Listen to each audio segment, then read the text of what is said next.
Hi everybody, thanks for stopping by to check out the latest from Sailing Emerald Steel. So a number of our viewers have requested that we make a video on the types of different tools we carry aboard, and even though many of you may not have use of all the tools that we do because we have a tendency to do many different projects aboard, plus we build the boat and we do all of our own maintenance and we use some of the tools for construction, we thought it might be interesting to show you what we carry on board Emerald Steel. But before we get started, we'd also like to thank all of you for leaving comments and thumbs up on our last video. We really appreciate hearing from you guys. Thank you so much. So there are pretty much two types of cruisers. One type of cruisers are which they decide to go sailing, so they rent their house out, purchase a boat, brand new one or near new one, and then they go for 3, 4, 5 years. Maybe they go around the world, they get back, sell the boat and go back to the so-called normal way of life. And then you have a second type of cruisers which are more like ours, who decide cruising to be the part of their life. So difference between those two is this here. If you purchase a near new boat, it's all equipped, and you're only going to be cruising for 3, 4, 5 years, the chances are pretty good and not much going to happen to it. It can things happen, but there are good chances that not going to be happening as to somebody cruising around for say 10, 20, 30 years. So in our case, because we're cruising for a longer period of time, our equipment gets older, a lot of things has to be replaced, fixed and so on. So for that thing we need to have a lot of tools. And the same way we are earning a living while we're cruising, so we need the tools to be able to do the job and construction or whatever the case might be. So here we're going to show you the tools we carry. And we're also going to share with you short clips of how we use those tools. So this is our bosun's box, which also doubles as a seat by our table when we're eating. And it has a tendency to be a catch-all. We put things here that when we can't think of another place to put them and it kind of gets overcrowded, it has to be cleaned out a lot. So we've got a pair of gloves here, leather. We've got here our wooden mallet, which we use for serving our rigging. We've got a couple of wire brushes. They're good for getting corrosion off of the battery post, or if you want to clean threads. This is for, we work on our steel hull with this wire brush.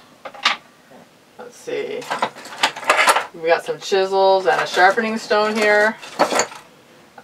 We've got 2 sets of small miniature screwdrivers, Phillips and regular, because they're really easy to lose. So we've got 2 sets of those. And we also carry a leather palm and some needles, which we use for our hand sewing work. We've got, let's see here, grommets for doing our awnings. We've got hole makers, hole punches, a couple of hole punches here. The grommet making tools. We get a lot of use on this boat because you know we do a lot of projects ourselves. Here we've got some little miniature clamps, which I love for small jobs, small gluing jobs. Kind of cool. Here in the dining room, where we keep some of our hand tools, here you have a selection of the vice grips, which are very handy, especially for us when we do welding, because it has a really fine clamps, or just a general repair work. The small ones we use all the time. Yes. And then we have here hole saws, different sizes, which also come very, very handy when you work on the boat for different kind of reasons, especially if you want to install a new through-hole fitting. And here we have a small box of the Shackles. And then here we keep miscellaneous drill bits and files. Different files. Tool for measuring angles if you do any kind of building. Here we also keep expensive cobalt drill bits, larger size, which are for drilling holes up to 1 inch. Also the step drill bits for drilling to metal and also stainless steel. They are high quality. Very, very important if you want to work on your boat. Then we have some big channel locks. They come very handy for working on your stuffing box when you have to tighten it. And also used for our plumbing jobs when you do it for people. Some large screwdriver, nice hefty pipe wrench, which comes very handy. We've got the biggie right here. Another one, because as you know, we do plumbing jobs, but also on the boat, a lot of times when you have to unscrew, like for example, we work on our exhaust system, which is up to 2-inch old pipes. So it's very important to have a good size wrench, and you can do the job on it. Here you have some more, a large screwdriver, regular, and a Phillips. Then we have a sledgehammer. And we have a medium-sized framing hammer, which comes very handy.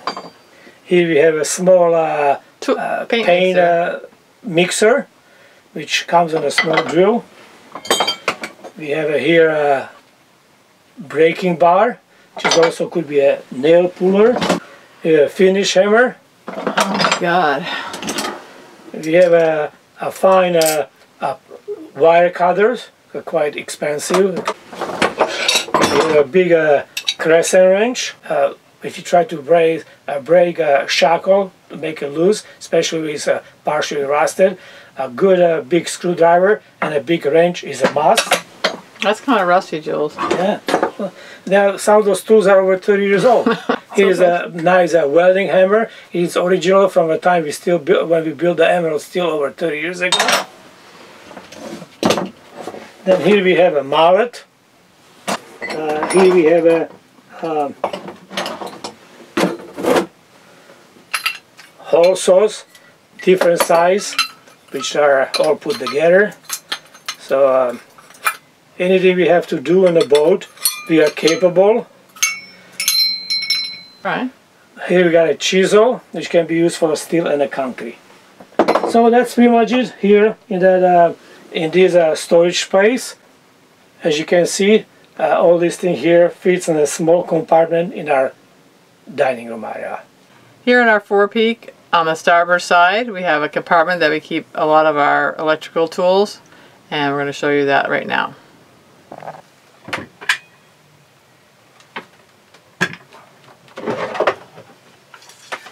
Oh my gosh, here comes a heavy old skill saw.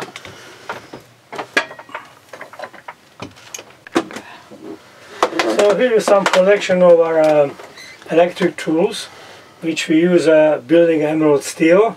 We use also working on people's boats while we're cruising or on a job outside in the construction. So they come very handy, and they paid for itself many times over. On top of that, a lot of important things which has to be done would be hard to do without. And time to do a little bit of planing. Actually, a lot of planing.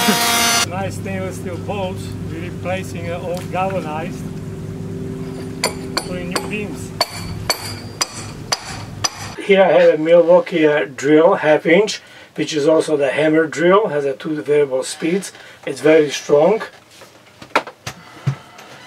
Grinder, which we do a lot of work, especially working on emerald steel. But also this is a grinder. You can use a cutout disc for cutting things like a chain, etc. We use that a lot. And also a sanding disc.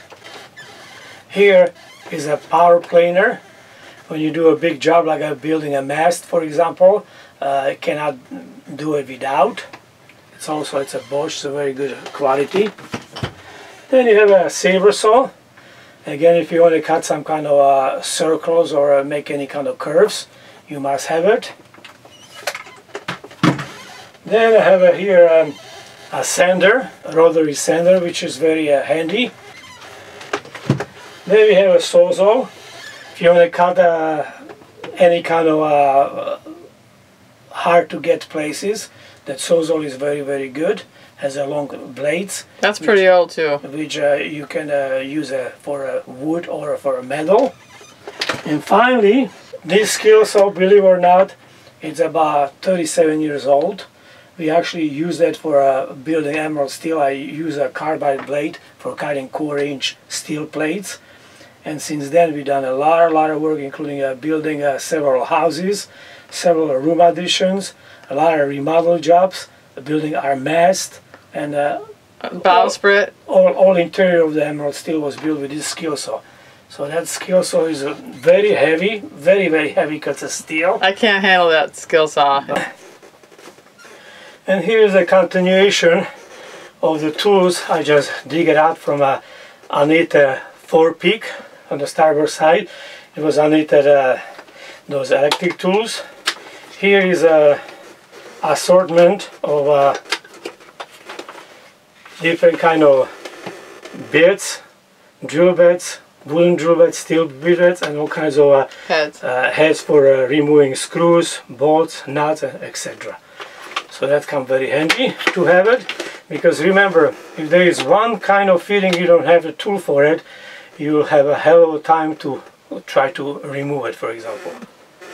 Then here we have many different assortment of clamps, different sizes. We have actually many more than these.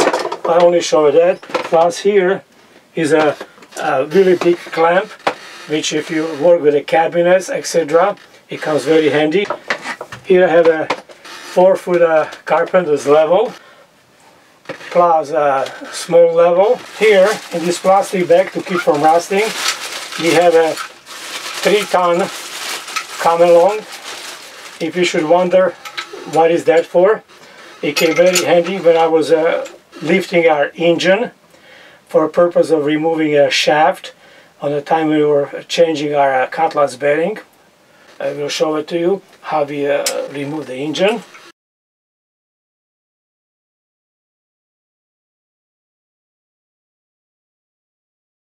And here we have a big pane mixer. When you work with a bottom pane and you have a container, you just put it in and mix it really properly. Then we have a big crowbar. Again, if you wonder what it's for, it's on the construction comes handy, but say here in the boat, when we are aligning the engine, sometimes you have to shift the engine a little bit and you need something very strong, so a crowbar like that comes very handy. Then here we have a miter box with a handsaw. You work on moldings. Here we have a 3-ton hydraulic jack, which also comes handy sometimes. Very seldom, but when you need it, it is very important. We also have a hacksaw and a battery operated 18-volt drill. Remember, tools like a hacksaw, skill saw, etc. is worthless if you don't have extra blades. So you always make sure you have plenty enough of blades, sanding discs. So here's a few more useful tools. Here is a heat gun, which Susan used a lot for removing old varnish and also paint.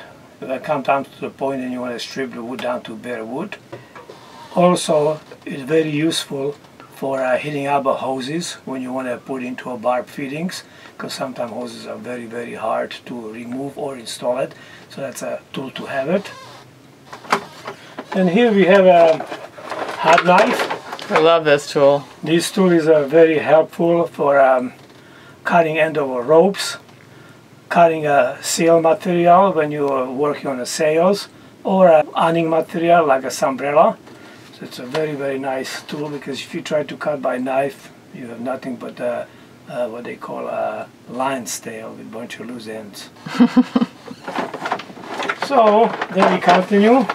Here is a tool which I believe very few people have. It is a laser heat sensor. For example, we were last time in Tahiti. A friend of ours on the West Sail had a big dilemma.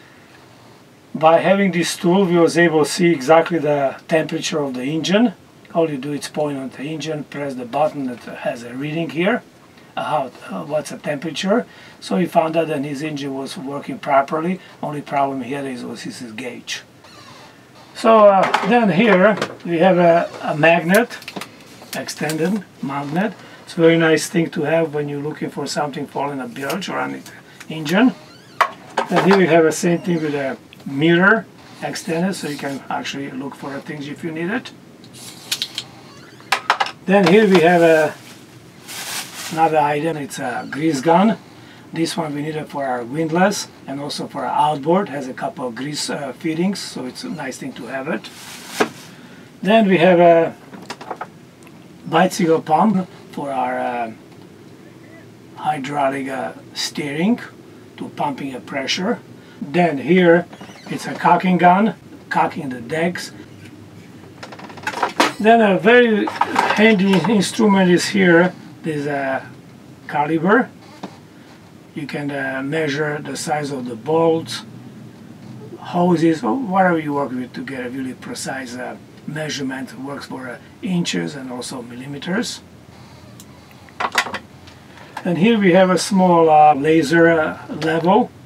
Now if you wonder what we use that for, naturally I use in the construction many times, but on the boat we use in the boatyard. Once we was raising our water line, so you set that thing at a certain height and the laser beam point exactly the level to mark your water line, so you know where to tape it off and do a nice job. Yeah. And here is a hatchet. These I keep next to our entry. It's also can be called a persuader. We bought it for camping. We bought it for camping, cutting wood, chopping wood.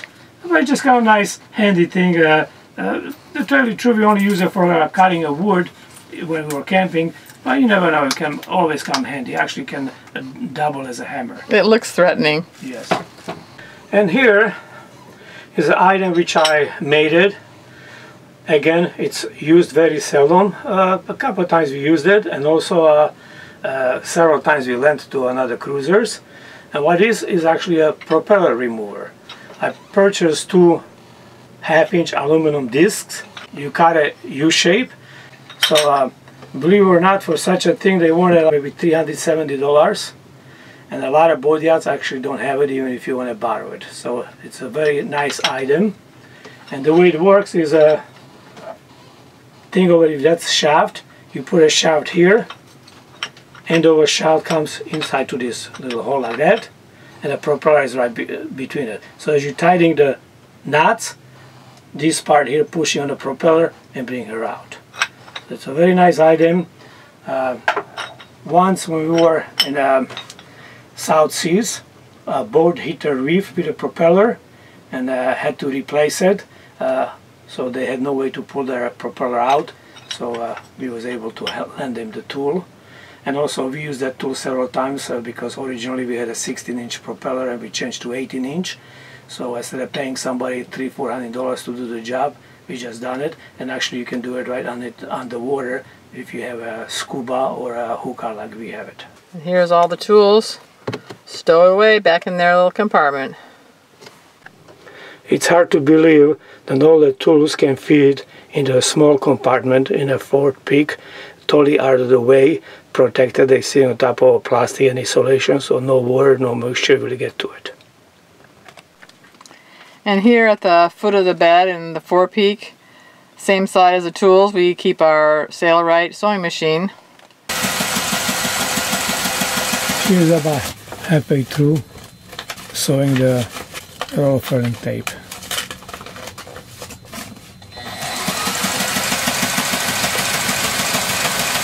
In the main salon, on the starboard side, we have a one compartment dedicated for more tools. Here we have a toolbox, which is electrical. In that here we have a soldering iron, camper tools, and many different kind of connectors, wires, fittings, and anything what spare breakers for a 12-volt panel, electrical tapes, just miscellaneous items which always come handy. We also carry with us a voltmeter, a continuity tester, and also a diode tester. Ohms for measuring resistance. Here is one of the most important bags for me. It's an electrical tool bag with various different pliers, needle nose, wrenches, different screwdrivers. And here I have a high voltage tester. It is for be able to check the amperage on the electric motors and so forth, for measuring it. So this one is very good for a high voltage, but this one here is important for a low voltage, and like I already said, it for testing resistance, ohms, diodes, etc. So, and then also we have different sizes of Allen keys, which are very important, because I try to remove an Allen key screw. If you don't have a proper wrench, you will be in a big trouble. And then here we also have assortments of wood screws. They're all stainless steel. They come very handy. We actually couldn't do without it. And then we have here one more toolbox. And this toolbox here, we hold our wrenches for working on the engine, transmission. We have all the sockets from 1.25 inches down to the smaller ones. And metric too, right? Metric. Some bigger Allen key wrenches, which came very handy. And the bottom of it, again, some more box wrenches. Another set of metric Allen keys. Then different long sockets. Here we have a flaring tool, which is very important. Like for example, for our hydraulic steering, working on the pipes. So it's hard to believe in a little compartment how much tools can fit, but all can be done when it's properly organized. Now here we have still one more thing I want to show it to. Here we have a little military box which keep flammable stuff, and here we keep all different kind of sealant.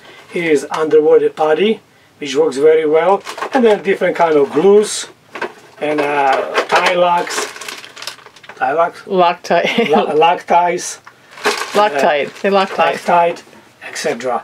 So it's just anything which is kind of really flammable, and we keep inside this box. It's full, some putty and so forth that we keep here. And finally, very heavy, movable ballast here. We got here a vise, which is a good size.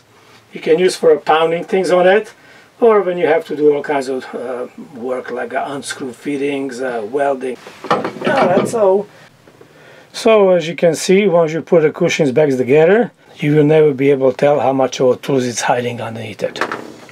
And here in the aft stateroom, we keep my welder, our generators right here, and our plasma torches on the back shelf. It's kind of hard to see it, but it is back there behind those curtains. That's where we keep it.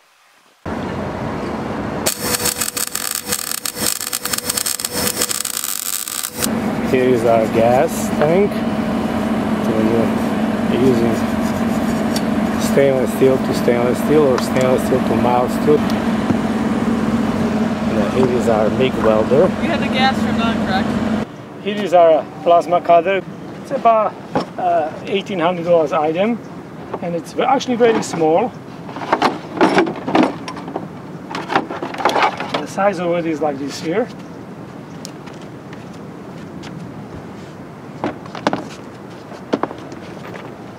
You have a gun, and you have a grounding, so that's how we use it. Rounds of 110 or 220. If you use a 220, you can go a thicker steel. 110 makes a smaller steel, say 1/8 inch. And here you plug a hose for my air compressor. So that's another reason why we need a larger air compressor, because we need a CFMs to run the machine. Here right in the entry, we keep a compressor, so it gets plenty of fresh air. And also we keep a hose, which we use for mainly for a hookah, for a diving on a boat. And also here we have a feeder tool, scaler. Most of you probably never saw it. What happens is you attach this here to a air hose, and by these needles it's scaling all the rust and things like that from the metal before you prime and paint it. And then also right here underneath the stairs, which is very handy, we have just a miscellaneous tools of screwdrivers, pliers, wrenches, and a certain amount of box wrenches, which are very handy if you have to make some quick operation, so you don't have to be digging for a very handy. You can take it with you up on the mast. You must remember that when you're in the middle of the ocean or middle of the nowhere, what you don't have, you will be without, because you're not going to be able to just go down to a local hardware store or a Home Depot or wherever to buy things as you need it. Then here we have extractors, just in case if you break a bolt. If you have done it, you know the hell to try to get it out, so it's nice to have a set of that one. Then we have here taps and dies for threading the bolts or holes. Different size of oil filter wrench, and also you can use this for water filter removers. Here we have a small nail gun, which is work on the air compressor. It's very handy when you're doing some small jobs on the furniture. And here we have a drainer tool, which also comes very, very handy for small jobs when the big grinders and saws are not necessary. And then we have an assortment of the fittings for it. So in here, underneath the city of a chart table, we have some more tools, which are just kind of for handy purpose when you have to do something small. Here are some more wrenches. Here are some more all sets of drill bits. Because that's another thing is very, very important. You can never have too many drill bits because they break, they get dull. Here is another box of drill bits. And plus we keep here racks, some clamps for us working with the steel. Here we have another box of long sockets. And just odds and ends, because when you need something in a hurry, maybe you don't feel like taking all the beds apart and so forth, so then miscellaneous stuff is right here. And also, believe me, it's very easy to lose a wrench, sockets, drills, screwdrivers, pliers overboard, which we've done many, many times over the years. That's why we have so many spares. I tell you something, you can never have enough, because, just because. Okay everybody, so that's it for now. I hope you enjoyed the video, and if you did, don't forget to leave a comment and a thumb up. We'd also like to thank all of our new and old Patreons and people that support our channel through PayPal. Thank you guys so much. And being that it's probably our last video of the year, we'd also like to wish all of you a very Merry Christmas and a Happy New Year. And Happy New See you guys Year. next year. Bye-bye.